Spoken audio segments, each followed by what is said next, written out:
भारतीय संविधान को बनने में 2 साल 11 महीने और 18 दिन लगे, ये बात हम सबने सुनी है।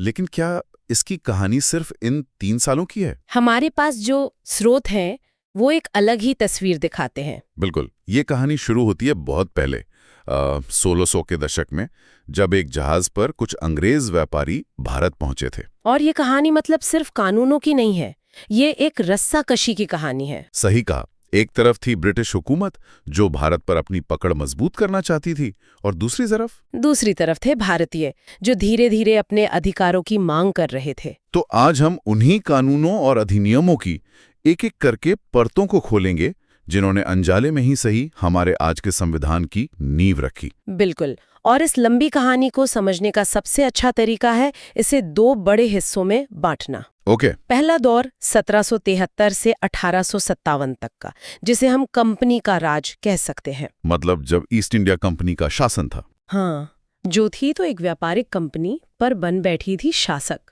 और दूसरा दौर है 1857 की क्रांति के बाद का, जब सत्ता कंपनी के हाथों से निकलकर सीधे ब्रिटिश ताज यानी ब्रिटेन की महारानी के पास चली गई। अच्छा। ये बंटवारा हमें ये समझने में मदद करेगा कि अंग्रेजों के शासन करने का तरीका और उसके पीछे की सोच वक्त के साथ कैसे बदली। तो चलिए पहले दौर से शुरू करते हैं। ईस्ट इंडिया कंपनी जो 1600 में व्यापार करने आई थी, वो शासक कैसे बन गई? मुझे लगता है इसकी जड़ें 1757 के प्लासी और 1764 के बक्सर के युद्ध में है। इन जीतों के बाद कंपनी की ताकत अचानक बहुत बढ़ गई। ताकत तो बढ़ी, लेकिन उसके साथ बढ़ा बेहिसाब भ्रष्टाचार। अच्छा। कंपनी के कर्मचारी मालामाल हो रहे थे, वो अपना निजी व्यापार कर रहे थे, भारतीयों से जबरदस्त रिश्वत और तोहफे वसूल रहे थे। मतलब कंपनी खुद घाटे में और कर्मचारी अमीर होकर ब्रिटेन लौट रहे थे। हालत ये थी कि कंपनी खुद दिवालिया होने की कगार पर थी। और इसी वजह से ब्रिटिश संसद को दखल देना पड़ा। बिल्कुल, इसी भ्रष्टाचार पर लगाम कसने के लिए, और यहीं से हमारे संविधान की कहानी का पहला पन्ना लिखा गया 1773 का रेगुलेटिंग एक्ट। नाम से ही लगता है कि कुछ रेगुलेट या नियंत्रित करने की कोशिश हो रही थी। इसमें सबसे बड़े बदलाव क्या हुए? इसमें 2 सबसे बड़े बदलाव हुए। पहला, बंगाल के गवर्नर को अब बंगाल का गवर्नर जनरल बना दिया गया। गवर्नर से गवर्नर जनरल? हाँ, और उसकी मदद के लिए 4 सदस्यों की एक काउंसिल बनाई गई। पहले गवर्नर जनरल बने वॉरेन हेस्टिंग्स। और दूसरा बड़ा काम था, इसी एक्ट के तहत 1774 में कलकत्ता में एक सुप्रीम कोर्ट की नींव रखी गई। ये ब्रिटिश सरकार की तरफ से कंपनी के कामों पर नजर रखने की पहली संजीदा कोशिश थी। लेकिन क्या ये कोशिश कामयाब हुई? मतलब क्या इस एक्ट से भ्रष्टाचार रुक गया? पूरी तरह से नहीं। इस एक्ट में कई कमियां थीं। गवर्नर जनरल और उसकी काउंसिल में अक्सर झगड़े होते रहते थे। और सुप्रीम कोर्ट की शक्तियां? वो भी साफ नहीं थी। इन्हीं कमियों को दूर करने के लिए करीब 11 साल बाद 1784 में पिट्स इंडिया एक्ट लाया गया। ये एक तरह से उसका अपडेटेड वर्जन था? हाँ, कह सकते हैं। इसने एक बहुत ही चालाक सिस्टम बनाया जिसे हम दोहरी सरकार या डबल गवर्नमेंट कह सकते हैं। दोहरी सरकार, ये सुनने में थोड़ा उलझा हुआ लगता है। इसका मतलब क्या था? इसे ऐसे समझिए, कंपनी के कामों को 2 हिस्सों में बांट दिया गया। कौन कौन से? व्यापारिक और राजनीतिक। व्यापारिक मामले देखने के लिए कंपनी का पुराना कोर्ट ऑफ डायरेक्टर्स था, लेकिन राजनीतिक मामलों के लिए जैसे सेना, टैक्स? हाँ, सेना, टैक्स और दूसरी रियासतों से रिश्तों के लिए लंदन में बोर्ड ऑफ कंट्रोल नाम की एक नई संस्था बना दी गई। मतलब लगाम अब पूरी तरह से ब्रिटिश सरकार के हाथ में थी। और मुझे लगता है कि इसी एक्ट में एक बहुत छोटी सी पर बहुत महत्वपूर्ण बात हुई थी। कौन सी? पहली बार भारत में कंपनी के कब्जे वाले इलाकों को ब्रिटिश अधिपत्य का क्षेत्र यानी ब्रिटिश पोजेशंस इन इंडिया कहा गया। आपने बिल्कुल सही नस पकड़ी है। ये सुनने में मामूली लगता है, पर क्या ये वो पल था जब नकाब पूरी तरह उतर गया? बिल्कुल, ये एक बहुत बड़ा सांकेतिक बदलाव था। अब ये साफ हो गया था कि भारत में जो कुछ भी है वो एक कंपनी की जागीर नहीं बल्कि ब्रिटिश साम्राज्य का हिस्सा है। इसके बाद चार्टर एक्ट का एक लंबा सिलसिला शुरू हुआ जो हर 20 साल में कंपनी को एक तरह से लाइसेंस देता था। और हर बार कुछ नई शर्तें जोड़ दी जाती थीं। सही। इसी सिलसिले में 1813 का चार्टर एक्ट आता है। इसमें क्या खास था? 1813 का एक्ट 2 वजहों से बहुत अहम है। पहली, इसने भारत में कंपनी के व्यापारिक एकाधिकार यानी मोनोपोली को लगभग खत्म कर दिया। लगभग, मतलब कुछ बचा था? हाँ, सिर्फ चाय के व्यापार और चीन के साथ व्यापार पर कंपनी का अधिकार बना रहा। इसको याद रखने के लिए एक मजेदार शब्द इस्तेमाल होता है, चाची। चाची? चा से चाय और ची से चीन। बिल्कुल। वाह, ये चाची वाला तरीका तो हमेशा याद रहेगा। लेकिन व्यापार से हटकर देखें तो मुझे लगता है कि इस एक्ट का असली असर तो भारतीय समाज पर पड़ने वाला था। कैसे?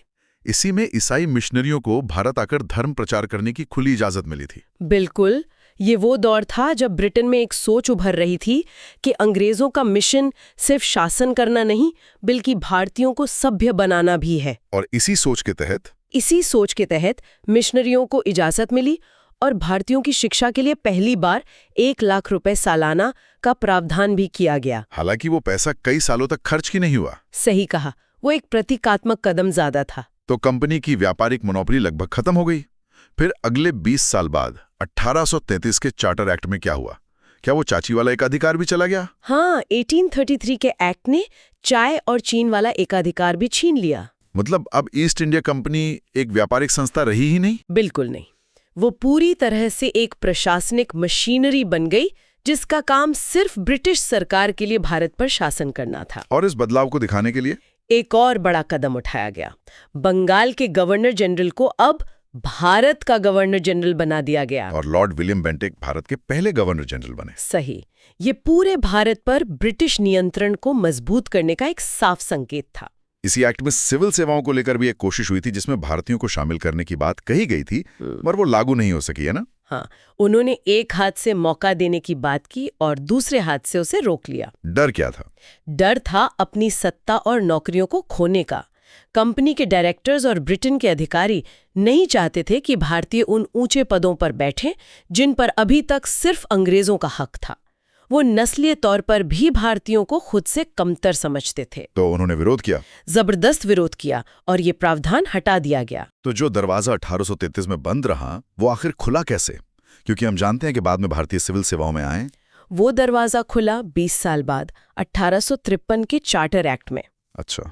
तब तक भारत में अंग्रेजी शिक्षा का प्रसार हो चुका था और योग्य भारतीयों की एक पूरी पीढ़ी तैयार थी जो अपने हक की मांग कर रही थी। दबाव बढ़ रहा था। हाँ, इसी दबाव के चलते 1853 के एक्ट में सिविल सेवा में भर्ती के लिए एक खुली प्रतियोगिता की शुरुआत की गई जिसमें भारतीय भी हिस्सा ले सकते थे। और इसके लिए मैकाले समिति बनी। जी, 1854 में। इसी एक्ट ने पहली बार गवर्नर जनरल की काउंसिल के विधायी मतलब कानून बनाने वाले और प्रशासनिक मतलब लागू करने वाले कामों को अलग किया। एक छोटी सी संसद की तरह। बिल्कुल, जो भविष्य की नींव रख रहा था। और फिर 1857, एक ऐसी क्रांति जिसने सब कुछ बदल दिया।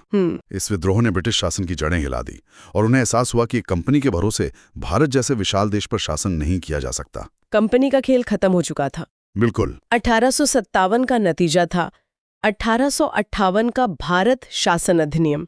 इसे भारत के शासन को अच्छा बनाने वाला अधिनियम कहा गया, जो अपने आप में एक मजाक था क्योंकि उसी विद्रोह के बाद आया था। सही कहा। इसके तहत सत्ता कंपनी से छीनकर सीधे ब्रिटिश ताज को सौंप दी गई और गवर्नर जनरल बन गया वायसराय। हाँ, जो सीधे ताज का प्रतिनिधि होता था। लॉर्ड कैनिंग भारत के आखिरी गवर्नर जनरल और पहले वायसराय बने। और लंदन में भारत सचिव का एक नया पद भी बनाया गया। जी, जो ब्रिटिश कैबिनेट का मंत्री होता था और भारत के शासन के लिए सीधे ब्रिटिश संसद को जिम्मेदार था।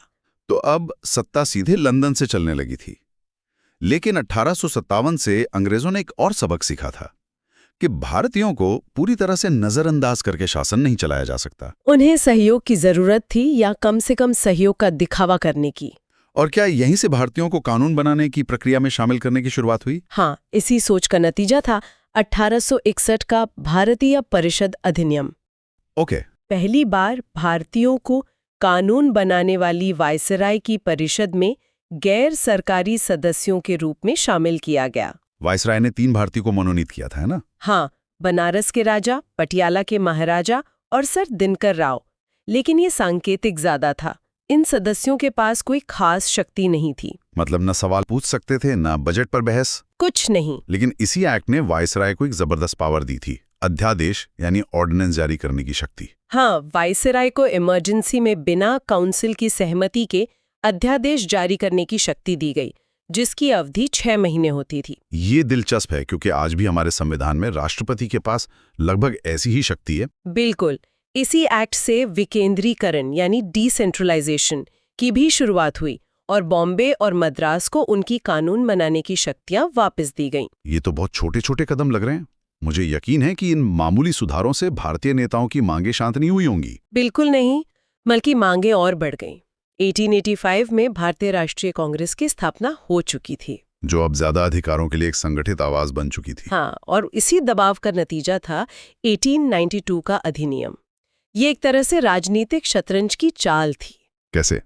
अंग्रेजों ने विधान परिषदों का आकार बढ़ाया और सदस्यों को बजट पर बहस करने और सवाल पूछने का अधिकार दे दिया। सुनने में तो ये एक बड़ा कदम लगता है, पर था नहीं। ये वैसा ही था जैसे आपको गाड़ी चलाने की ट्रेनिंग दी जाए पर स्टीयरिंग व्हील अपने हाथ में रखा जाए। अच्छा। आप बजट पर सवाल पूछ सकते थे, बहस कर सकते थे, पर आप उसमें 1 रुपए का भी बदलाव करने के लिए वोट नहीं दे सकते थे। तो असली ताकत अभी भी उन्हीं के पास थी। बिल्कुल। अंग्रेज दिखाना चाहते थे कि हम आपकी सुन रहे हैं, जबकि असली पावर उन्होंने अपने ही पास रखी थी। ठीक है, तो दबाव बढ़ रहा है, अंग्रेज छोटे छोटे अधिकार दे रहे हैं, लेकिन फिर 1909 आता है और कहानी एक बहुत ही खतरनाक मोड़ लेती है। यहाँ से बांटो और राज करो की नीति कानूनी जामा पहन लेती है। आपने बिल्कुल सही कहा। 1909 का अधिनियम, जिसे मार्ले मिंटो सुधार भी कहते हैं, भारतीय इतिहास का एक बहुत ही दुर्भाग्यपूर्ण मोड़ है। लॉर्ड मार्ले भारत सचिव थे और लॉर्ड मिंटो वाइसरॉय। जी। इस एक्ट ने पहली बार धर्म के आधार पर पृथक निर्वाचन मंडल यानी सेपरेट इलेक्टोरेट्स की शुरुआत की। 1 मिनट रुकिए। पृथक निर्वाचन मंडल, ये सुनने में बहुत भारी शब्द है। आम भाषा में इसका मतलब क्या था और ये इतना खतरनाक क्यों था? इसका मतलब बहुत सरल और उतना ही खतरनाक था। मुसलमानों के लिए कुछ सीटें आरक्षित की गईं, जिन पर सिर्फ मुस्लिम उम्मीदवार ही चुनाव लड़ सकते थे। और वोट कौन देता था? सबसे बड़ी बात यही थी, उन उम्मीदवारों को वोट भी सिर्फ मुस्लिम मतदाता ही दे सकते थे। ओहो, मतलब एक ही इलाके में रहने वाले हिंदू और मुसलमान अब राजनीतिक रूप से अलग-अलग हो गए। बिल्कुल। इसने भारतीय समाज में राजनीतिक अलगाववाद का जहर घोल दिया। इसीलिए लॉर्ड मिंटो को सांप्रदायिक निर्वाचन का जनक भी कहा जाता है। सांप्रदायिक निर्वाचन का जनक? क्या अंग्रेजों ने ये जानबूझकर भारत को बांटने के लिए किया था? देखिए, इतिहासकारों में इस पर 2 राय हैं। एक पक्ष साफ तौर पर इसे बांटो और राज करो की सोची समझी रणनीति मानता है, ताकि राष्ट्रवादी आंदोलन को कमजोर किया जा सके। बिल्कुल, हाँ। जबकि दूसरा पक्ष दलील देता है कि ये उस समय के कुछ मुस्लिम नेताओं की मांगों का नतीजा था। लेकिन मंशा चाहे जो भी रही हो, इसका नतीजा भारत के लिए विनाशकारी साबित हुआ। और ये सिलसिला यही नहीं रुका। अंग्रेजों को शायद ये कारगर हथियार मिल गया था। हाँ, ये हथियार उन्हें बहुत पसंद आया। 10 साल बाद 1919 के मॉन्टेग्यू चेम्सफोर्ड सुधार में इस पृथक निर्वाचन व्यवस्था को सिखों, भारतीय ईसाइयों, एंग्लो इंडियंस और यूरोपीय लोगों तक बढ़ा दिया गया। मतलब समाज को और भी छोटे छोटे राजनीतिक टुकड़ों में बांट दिया गया। बिल्कुल। इसी 1919 के एक्ट में द्वैध शासन यानी डायरकी की भी बात होती है। ये क्या बला थी? ये भी अधिकार देने का एक भ्रम था। इसे ऐसे समझिए कि आपको घर चलाने की जिम्मेदारी तो दे दी, लेकिन तिजोरी की चाबी नहीं दी। अच्छा। प्रांतों के विषयों को 2 हिस्सों में बांटा गया, आरक्षित और हस्तांतरित। शिक्षा, स्वास्थ्य जैसे कम महत्वपूर्ण विभाग भारतीय मंत्रियों को दे दिए गए। लेकिन पुलिस, वित्त, राजस्व, वो सारे मलाईदार और शक्तिशाली विभाग गवर्नर ने अपने पास आरक्षित रखे।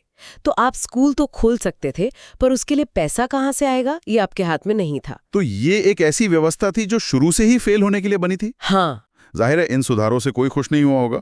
इसी के बाद तो साइमन कमीशन भारत आया था, जिसका जबरदस्त विरोध हुआ। बिल्कुल। 1919 के एक्ट की जांच के लिए 10 साल बाद एक कमीशन बनना था, लेकिन ब्रिटेन की सरकार ने 2 साल पहले ही 1927 में सर जॉन साइमन के नेतृत्व में एक कमीशन बना दिया। और समस्या ये थी कि 7 सदस्यों वाले कमीशन में एक भी भारतीय नहीं था। सही, यानी भारतीय लोगों का भविष्य तय करने वाले अंग्रेज होंगे और भारतीय अपनी राय भी नहीं दे सकते। ये भारत के लिए एक राष्ट्रीय अपमान जैसा था। और इसीलिए साइमन गो बैक के नारे लगे। बिल्कुल, जहां जहां कमीशन गया वहीं। ये वो दौर है जब स्वतंत्रता आंदोलन अपने चरम पर था और अंग्रेजों का जवाब था और ज्यादा बंटवारा। मेरा इशारा 1932 के कम्युनल अवार्ड की तरफ है। हाँ, विरोध के बावजूद साइमन कमीशन की रिपोर्ट पर लंदन में गोलमेज सम्मेलन हुए। जब कोई नतीजा नहीं निकला तो ब्रिटिश प्रधानमंत्री रैमजे मैकडॉनल्ड ने 1932 में सांप्रदायिक पंचायत या कम्युनल अवार्ड की घोषणा कर दी। और इसने पृथक निर्वाचन की व्यवस्था को दलित वर्गों तक बढ़ा दिया। जी, गांधी जी के लिए ये एक बहुत बड़ा झटका था। उनका मानना था कि ये हिंदू समाज को हमेशा के लिए तोड़ने की एक साजिश है। और इसी के विरोध में उन्होंने पूना की यरवदा जेल में आमरण अनशन शुरू कर दिया। बिल्कुल। और इसी अनशन ने एक ऐतिहासिक समझौते की नींव रखी, जिसे हम पूना समझौता के नाम से जानते हैं। कारों के लिए लड़ रहे थे और गांधी जी हिंदू समाज के विभाजन को रोकना चाहते थे। आखिरकार दोनों नेताओं के बीच एक समझौता हुआ। इसमें दलितों के लिए पृथक निर्वाचन की मांग छोड़ दी गई। हाँ, लेकिन उसके बदले में प्रांतीय विधान मंडलों में उनके लिए आरक्षित सीटों की संख्या 71 से बढ़ाकर 147 कर दी गई। ये भारतीय इतिहास का एक बेहद महत्वपूर्ण क्षण था। बिल्कुल। तो इतने सारे विरोध प्रदर्शनों और समझौतों के बाद हम उस मुकाम पर पहुंचते हैं जिसे भारतीय संविधान का ब्लूप्रिंट कहा जाता है। 1935 का भारत शासन अधिनियम। कहा जाता है कि हमारे आज के संविधान का लगभग 70% ढांचा यहीं से लिया गया है। क्या ये सचमुच इतना बड़ा और प्रभावशाली दस्तावेज था? ये अब तक का सबसे लंबा और सबसे विस्तृत दस्तावेज था। इसने एक अखिल भारतीय संघ की स्थापना का प्रस्ताव रखा, जिसमें ब्रिटिश प्रांत और देसी रियासतें शामिल होती। हाँ, हालांकि ये संघ कभी बन नहीं पाया क्योंकि रियासतें शामिल नहीं हुई। लेकिन सबसे बड़ी बात, इसने शक्तियों को केंद्र और राज्यों के बीच 3 सूचियों में बांटा। संघीय सूची, प्रांतीय सूची और समवर्ती सूची थी। और ये व्यवस्था आज भी हमारे संविधान की रीढ़ है। और प्रांतों में जो द्वैध शासन की नाकाम व्यवस्था थी, उसका क्या हुआ? 1935 के एक्ट ने प्रांतों से द्वैध शासन को खत्म कर दिया और उन्हें काफी हद तक स्वायत्तता दी। मतलब राज्यों में एक जिम्मेदार सरकार की शुरुआत हुई। लेकिन अंग्रेजों ने अपनी चालाकी यहां भी दिखाई। कैसे? उन्होंने प्रांतों से द्वैध शासन खत्म करके उसे केंद्र में लागू कर दिया। सही पकड़ा। इसके अलावा देश में मुद्रा और साख को नियंत्रित करने के लिए भारतीय रिजर्व बैंक की स्थापना का प्रावधान भी इसी एक्ट में था। तो ये थी 1600 में एक व्यापारिक लाइसेंस से शुरू होकर 1935 के एक विस्तृत सरकारी दस्तावेज तक की यात्रा। हर कानून ने, चाहे अच्छे के लिए या बुरे के लिए, भारतीय राजनीति और शासन पर अपनी एक गहरी छाप छोड़ी, जिसकी झलक हमें आज भी अपने संविधान में मिलती है। बिल्कुल। इन स्रोतों ने हमें 1935 तक की कहानी बताई है, जिसका आखिरी पड़ाव 1947 का भारतीय स्वतंत्रता अधिनियम था। लेकिन ये कहानी एक बहुत ही विचारणीय प्रश्न छोड़ जाती है। क्या? अगर इन ब्रिटिश अधिनियमों ने हमारे संविधान का एक ढांचा या कंकाल तैयार किया, तो उस ढांचे में आत्मा किसने फूंकी?